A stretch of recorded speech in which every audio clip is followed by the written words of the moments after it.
بسم الله الرحمن الرحيم. الحمد لله رب العالمين، والصلاة والسلام على سيد المرسلين وعلى آله وأصحابه ومن تبعهم بإحسان إلى يوم الدين. بینەرانی بەڕێز و خۆشەویست، ئەم کاتە و هەموو کاتێکی ژیانتان پڕ لە خێر و بەرەکەت بێت. زۆر خۆشحاڵ و بەختەوەرم کەوا خوای پەروەردگار ئەم جارەش تەمەنی پێداین کەوا بە خزمەتی ئێوەی بەڕێز و خۆشەویست و ئازیز بگەینەوە. خۆشەویستان، لاڵقەی ئەم جارەی بەرنامەی تیشکدا درێژە پێدەری ئەڵلقەکانی ڕابردوو دەبین. لە ئەڵلقەی ڕابردوو باسمان لەوە کرد کە چۆن ئێمە بتوانین منداڵێکی نمونەی بەرهەمبێنین، منداڵێک کەوا نمونە بێتن، ممەیز بێتن. ئێمە چۆن بتوانین منداڵێکی ئاوا متەمەیز دروست بکەین، نمونەی دروستی بکەین. لاڵقەکانی ڕابردوو باسمان لە دوو خاڵ کرد خۆشەویستان. طبعا ئێمە گوتمان بۆ ئەوەی منداڵ نمونەی دەربچێت پێویستە ئیجابی بێت. ئیجابی واتە ئەرێنی بوون. بێگومان لە پێناسەی ئەرێنی بووندا ئەرێنی بوون واتە چالاک بوون. سێشت دەگرێتەوە ئەرێنی بوون، واتە چالاک بوون، واتە هەستکردن بە لێپرسراویەتی، هەست بە لێپرسراویەتی کردن و هەروەها گەشببینی. اینجا ئێمە لە ئەڵلقەکانی ڕابردوو باسمان لە پێشەنجی چاک کرد بۆ ئەوەی منداڵ ئیجابی بێتن، هەروەها باسمان لە قورئانی پیرۆز کرد. ئەمڕۆ خۆشەویستان، هەروەکو تازەش لە پێناسەکە گوتم ئیجابی بوون واتە یەکێک لە خاڵەکانی بریتیە لە گەشببین بوون. ئەمڕۆ باس لە گەشببینی دەکەم بۆ ئەوەی کە ئێمە بمانەوێت منداڵێکی نمونەی بەرهەمبێنین، پێویستە ئەو منداڵە گەشببین بێتن. بێگومان گەشببینی ئامرازێکی گرنگە، هۆکار و وەسیلەیەکی زۆر گرنگە. اینجا ئەم گەشببینیە بەڕاستی هاوکارە بۆ پەروەردەکاران، جام پەروەردەکارانە چ دایک و باوک بن یان ئەوانەی کە فەرمانبەرن لە دامەزراوە پەروەردەییەکان، بۆ نمونە مامۆستایان، بۆ ئەوەی کە تۆی ئیجابی بوون، تۆی ئەرێنی بوون لە دەرونی منداڵەکان و لە دەرونی نەوەی نوێدا بچێنن.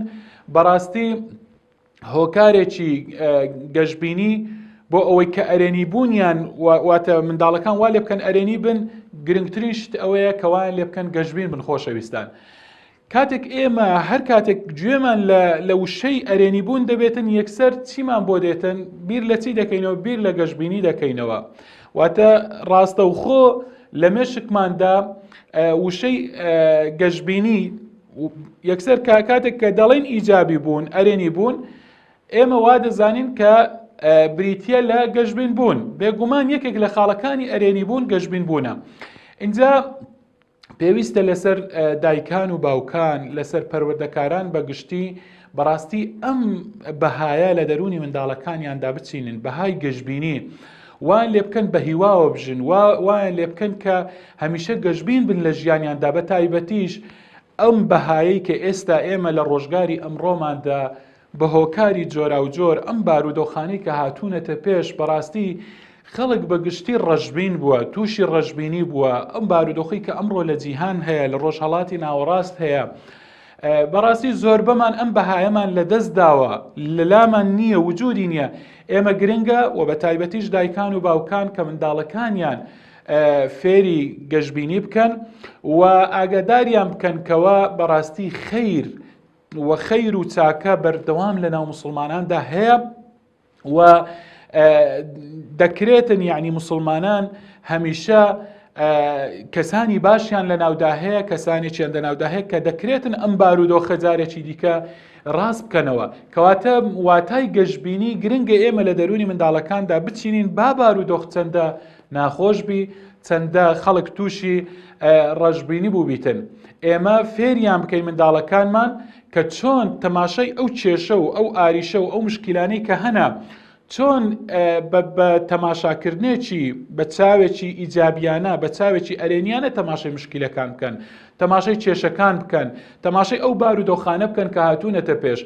بۆیە لەسەر دایکان و باوکان و لەسەر پەروەردەکاران پێویستە کە ئەوانەی کە پەروەردەیان دەکەن وایان فێر بکەن کە بەردەوام بەرەو چاکسازی بجوڵێن، جوڵە بکەن بەرەو چاکردنی کێشەکان، نەک هەمیشە وا فێر بن تەنها لە جێی خۆیان دابنیشن و شکایەتی حاڵی خۆیان بکەن، نە وایان فێر بکەین کە ئەم منداڵانە بنەوەیەکی وا دروست بکەین کەوا هەست بە لێپرسراویەتی بکەن، هەست وەکو چاڵاک بن، وەکو گوتم لە پێناسی ئەرێنی بووندا، وە گەشتبین بن و هەوڵدن چاکسازی بکەن، چاکسازی لە ئەو کێشانەی کە دێنە پێش چاچیان بکەن و بەرەو ئیسلاح بیان بن. خۆشەویستان، کەواتە دایکان و باوکان، پەروەردەکاران پێویستە منداڵەکانیان فێری ئەو موژدە قورئانیانە بکەن کە هەمیشە قورئان و فەرمودەکانی پێغەمبەر عەلەیهی سەڵات وەسەلام بەردەوام موژدەی ئەوە بە مسلمانان دەدەن کە مستەقبەل و ئایندە بۆ کەسانی چاکەخوازە، بۆ کەسانی ئیسلاحخوازە، بۆ کەسانی دیندار و مسلمانە. إن الأرض يرثها عبادي الصالحون. کەواتە ئەم زەویە پێویستە کەسانی ئیسلاحخواز و چاکەخواز، کەسانی دیندار، کەسانی مسلمان بەڕێوەی ببن.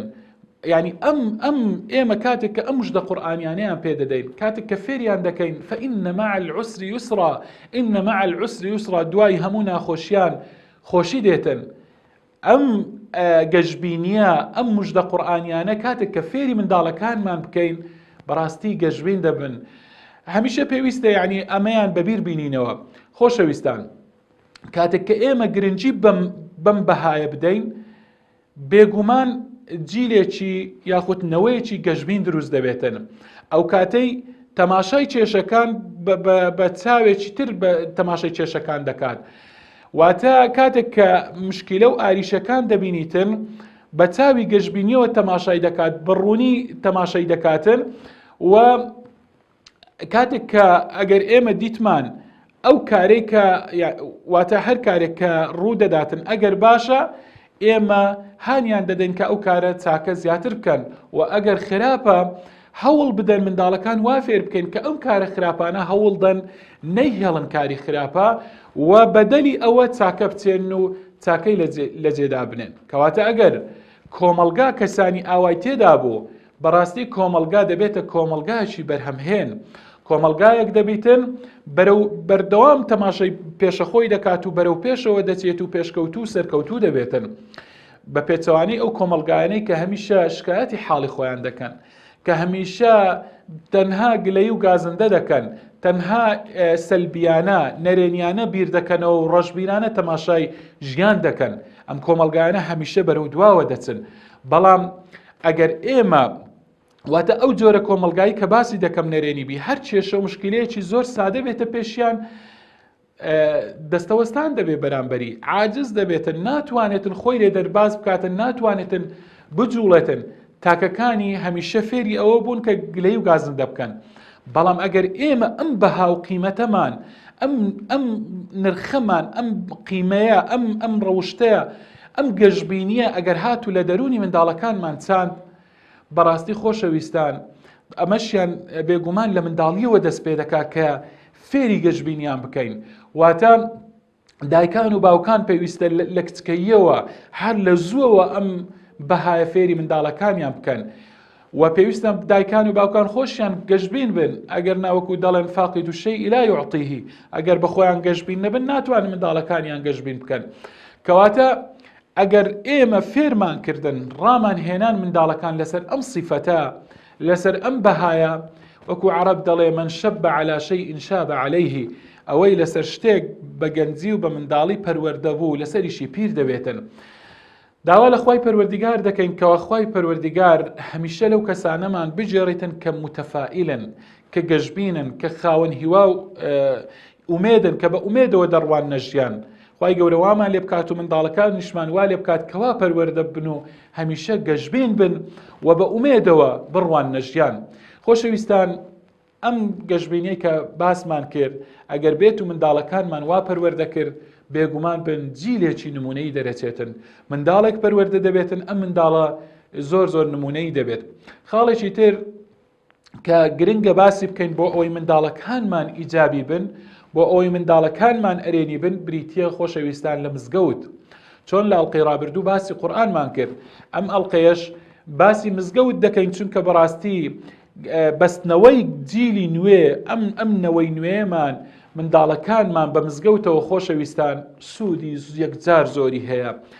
بەڕاستی کاریگەری زۆر گەورەی هەیە لەسەر منداڵەکانمان. پێویستە لەسەر دایکان و باوکان سوور بن کەوا ئەم بەهایە و ئەم سیفەتە ئەوانەی واتە منداڵەکانیان کاتێک کە پەروەردە دەکەن خۆشەویستی مزگەوت لە ناخیاندا بچێنن. ئەم خۆشەویستیش چۆن دەچێندرێتن، چۆن وا لە منداڵەکانمان بکەین کە حەزیان بە مزگەوت بێت، چونکە مزگەوت وەکو گوتم کاریگەری زۆر لەسەر منداڵەکاندا دەنێت، فێری ئیجابی بوونیان دەکات، ئەرێنی بوونیان دەکات لە ژیاندا. بەڵام چۆن بە چ ڕێگایەک خۆشەویستکەی منداڵ یاخود سوودەکانی چنە و چۆن خۆشەویستی کەین مزگەوت لە لای منداڵەکانمان. خۆشەویستانە بێگومان پێویستە منداڵەکانمان هێشتا لە تەمەنی 7 ساڵیدا دەستی منداڵەکانمان بگرین هەندێک لە نوێژەکان، واتە ئەگەر هەمووشیان نەبێتن بەڵام هەندێک نوێژ دەستی منداڵەکانمان هەر لە تەمەنی 7 ساڵی بگرین و بیان بینە مزگەوت لەگەڵ خۆمان، بۆ ئەوەی مزگەوت خۆشەویست بێ لەلایەن. هەر وەکو دەڵێن ئیلتیزامێکیش بە فەرمودەی پێغەمبەر عەلەیهی سەڵات وەسەلام کە پێغەمبەری خوا عەلەیهی سەڵات وەسەلام ئەمرمان پێ دەکاتن کە لە 7 ساڵیدا منداڵەکانمان فێرە نوێژ بکەین. لە 7 ساڵیدا دەکرێتن هەندێک نوێژ دەستی منداڵەکانمان بگرین و بیان بینە مزگەوت. ئەمە وا لە منداڵ دەکاتن کە فێرە ڕاهێنانێکی کردداری بیتن، تەدریبێکی عەمەلیە خۆشەویستان بۆ ئەوەی منداڵ فێری نوێژکردنێکی تەندروست و دروست ببێتن. کاتێک کە نوێژ خوێنان دەبێنێتن، ڕکوعیان چۆن دەبن، سوزدە چۆن دەبن، کاروبارەکانی تری نوێژ چۆن یعنی بەڕێک و پێچی سوزدەکانیان، ڕکوعەکانیان، ڕاوەستانیان، هەستانەوەیان چۆن بەڕێک و پێچی دەکەن، فێری نوێژێکی تەندروست دەبێتن منداڵ. ئەمە کەواتە مزگەوت لێرە جارێک منداڵمان فێری نوێژی تەندروست دەبێتن و مزگەوتیشی لەلای خۆشەویست دەبێتن. هەروەها لە مزگەوتدا دەکرێت منداڵ فێری واتای یەکریزی و هاوکاری ببیتن. ئەم یەکریزیەی ئەم برایەتی کە ئەمڕۆ بەڕاستی بەداخەوە کۆمەڵگای موسڵمانان لە دەستیان داوە، کە بەداخەوە ئەمڕۆ موسڵمانان لە ناوخۆیان هەمیشە وان لێ هاتووە ناکۆک و ناتەبان. ئێمە گەر منداڵەکانمان فێری مزگەوت بکەین، لە دەرونی منداڵەکانمان دەتوانین تۆی یەکریزی، تۆی برایەتی بچێنین کە ئەمەشیان بێگومان سوودی بۆ کۆمەلگا و بۆ خاک و نیشتیمان دەبێتن. کەواتە منداڵمان کاتێک کە دەبینیتن نوێژ خوێنان هەمویان بە یەک ڕیز ڕاوەستاون بەرامبەر خوای پەروەردیگار، هەمویان شانیان بە شانی یەکترە، پێیەکانیان بە پێیەکانی یەکتریەوە نووساوە. کاتێک کە دەبینی هەمویان بە یەک جار جوڵەکانیان، حرەکەکانیان بەرامبەر یەک ئاراستە ڕاوەستاون و نوێژ دەکەن، ئەمە یعنی وا لە منداڵ دەکاتن هەموو ئەم حرەکات و ئەم سەکەناتانە ئەمە بۆ منداڵ شەرح دەکاتن، بۆی شرۆڤە دەکات، بۆی ڕوون دەکاتەوە ئەم ڕاوەستان و ئەم شێوازە. منداڵ زۆر بە ڕێگایەکی سادە و ئاسان تێدەگاتن کە چەندە گرنگە هێزی مسلمانان کاتێک کە یەکگر بن، یەکڕیز بن، کاتێک کە هەمویان شانیان داوەتە و شانیان لە پاڵ شانی یەکتریە، منداڵ فێرە یەکڕیزی دەکاتن. ئەمە کاتێک کە ئەمە دەبینی چەندە گرنگە قووەتی مسلمانان کاتێک کە هەمویان بەیەکەوە بن. کەواتە لە مزگەوتەوە منداڵ فێری واتای یەکڕیزی دەبیت، واتای برایەتی و هاوکاری دەبیتن. خاڵێکی تر کە منداڵ لە مزگەوتەوە فێری دەبیتن ئەوەیە فێری زۆرێک لە ئادابە ئیسلامیەکان دەبیتن منداڵ. ئەویش ئەوەیە کە لە مزگەوت منداڵ نابی دەنجی خۆی بەرزکاتەوە، خەڵک کەس دەنجی بەرز ناکاتەوە، هەمووی بێدەنگە. کەواتە منداڵیش فێری ئەوە دەبێت کە نابی دەنگ بەرز بکرێتەوە، واتە ئەمەشیان ئادابێکە کە فێری دەبێت. فێری ئەوە دەبێتن کە نابی غارەغار بکاتن، ڕابکاتن. فێری ئەوە دەبێتن پێویستە کە ڕێز لە گەورەکان بگریتن، ڕێز لە پیر و گەورەکان و ئەوانەی کە لە خۆی گەورەتن ڕێزیان بگریتن. فێری ئەوە دەبێتن کە هاوکاری غەیری خۆی بکاتن و کۆمەڵێک ئادابی تر کە دەکرێت بە شێوازێکی کردداری لە مزگەوتدا منداڵ فێری ببێتن. خۆشەویستان، ئێمە ئەگەر منداڵەکانمان لەگەڵ خۆمان لە تەمەنی 7 ساڵیەوە بردن بۆ مزگەوتەکان، منداڵ فێری مەفهومی قیادە دەبێتن، فێری سەرکردایەتی دەبێتن، فێر دەبێت کەسێکی سەرکردەی لێ دەربچێت. چۆن لە کۆتاییانە بە تایبەتی لە بواری تەنمیەی بەشەری و لە گەشەپێدانی مرۆییدا مەفهومی ئەوە دەرچوو چۆن ئێمە منداڵێکی سەرکردە دروست بکەین و چۆن ئێمە ئەم مەفهوم و ئەم تێگەیشتنە لە ناخیدا بچێنین. لە ڕێی مزگەوتەوە دەتوانین ئێمە منداڵ فێر بکەین ببیتە سەرکردە. چۆن؟ بۆ نمونە ئێمە ڕۆڵی ئیمام بۆ منداڵەکەمان شەرح بکەین کە چۆن ئیمام لە پێشەوەی هەموو مەئمومەکانە، لە پێشەوەی هەموو ئەو خەڵکەیە کە نوێژی لە دوو دەکەن، ئەو لە پێشەوەیتیان و ئەوانەی تر هەموو تابعی ئەون لە دوای ئەون، ئەو چی بکاتن ئەوانی دیکەش لە حرەکات و لە جوڵەکاندا چاو لە ئیمام دەکەن. کەواتە ئێمە دەتوانین ئەم مەفهومە لە ناخی منداڵدا فێرە سەرکردایەتی بکەین، فێرە صیفاتی سەرکردایەتی بکەین هەر لە ڕێی مزگەوت و لە ڕێگای نوێژ و جەماعەتەوە. و دەکرێت ئێمەش بە منداڵەکە بڵین دەکرێت تۆش ببیە سەرکردە لە قوتابخانەی خۆتدا، لە گەڕەکەکەی خۆتدا، بەڵام بە ئەخلاقی جوان و بە ڕەوشتی جوانەوە سەرکردایەتی منداڵەکان بکەی لە ماڵی خۆتدا و خەڵکی تر چاوت لێ بکەن و بە دوای تۆدا بێن. خۆشەویستان، دەکرێت ئێمە منداڵ لە مزگەوت فێری ڕاحەت و ئەمن و ئاسایش و ئەمان بکەین. واتە بە شێوازێکی سادە دەکرێت فێری بکەین منداڵ کە مزگەوت شوێنی ڕاحەتی مرۆڤە. ئینسان دەکرێت لە مزگەوتدا ئارام بێتن، دەرونی ئارام بێتن و نوێژ وا لە مرۆڤ دەکات کە مرۆڤ ئارام بکاتەوە، دڵ و دەرونی ئارام بکاتەوە. و منداڵ کاتێک کە هەر کاتێک مزگەوتێک دەبینیتن و هەست بە ئارامی بکاتن، ئەمە لە ڕێگەی مزگەوتەوە دەکرێت منداڵمان فێرە ئارامی دەرونی بکەین. خۆشەویستان، دەکرێت لە ڕێی مزگەوتەوە فێرە قورئان خوێندنی بکەین کە لە دەرسی ڕابردوو گوتمان قورئان چەندە گرنگە بۆ ئەوەی منداڵێکی ئیجابی دەرچێت. ئەم خاڵانەی کە باسیشی دەکەین هەمووی بۆ ئەوەیە کە منداڵمان ئیجابی بێتن، ئەرێنی بیتن، چونکە ئەرێنی بوون یعنی چالاک بوون، یعنی هەست بە لێپرساویەتی کردن، یعنی گەشبین بوون. خۆشەویستان، هەر لە ڕێی مزگەوتەوە وەکو گوتم دەکرێت فێری قورئانی بکەین منداڵەکەمان، چونکە و هەندێک ئەفکاری بەسیط یعنی لە مزگەوتدا دەکرێت فێر بکرێتن. دەکرێت منداڵەکەمان فێری هەندێک پێشبڕچێ بکەین لە مزگەوتدا. بۆ نمونە هەر کاتێک مزگەوتێکی دیت ڕسمی مزگەوتەکە دروست بکاتن و وێنەیەکی مزگەوتەکە بۆمان چێشت و لە ماڵەوە ئەو وێنەیە هەڵبواسێتن. ئەمە بۆ ئەوەی خۆشەویستی مزگەوتەکان لەلای دروست ببیتن. دەکرێت ئێمە لە مزگەوتدا منداڵ فێری ئەوە بێتن، فێری دەستپێشخەریب بیتن بۆ کاری چاکە. بۆ نمونە ڕێکخستنی قورئانەکان لە مەکتەبەی مزگەوتدا دەکرێت منداڵەکەمان فێرکەن بڕۆ قورئانەکان ڕێک بێخە، بڕۆ یارمەتی ئەم مامە حاجیە بدە، یارمەتی کەسێکی بە ساڵاتچوو بە تەمەن بداتن، واتە کورسیەکانیان بێ بۆ دابینی، کورسەکانیان بۆ دابنێتن، دەرگای مزگەوتی بۆ بکاتەوە.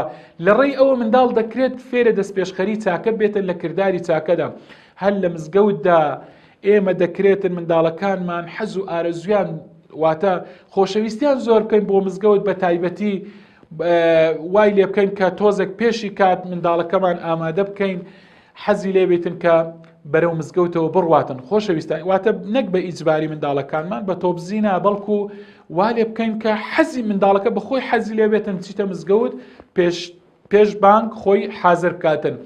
ئەمە هەندێک هۆکارن خۆشەویستان بۆ ئەوەی کە وا لە منداڵ دەکات پەیوەندی لەگەڵ مزگەوت دروست بێتن. کاتێک کە ئەم پەیوەندیەش دروست بوو، بێگومان ئەمە وا دەکاتن کە ئەم منداڵە ئیجابی بێتن.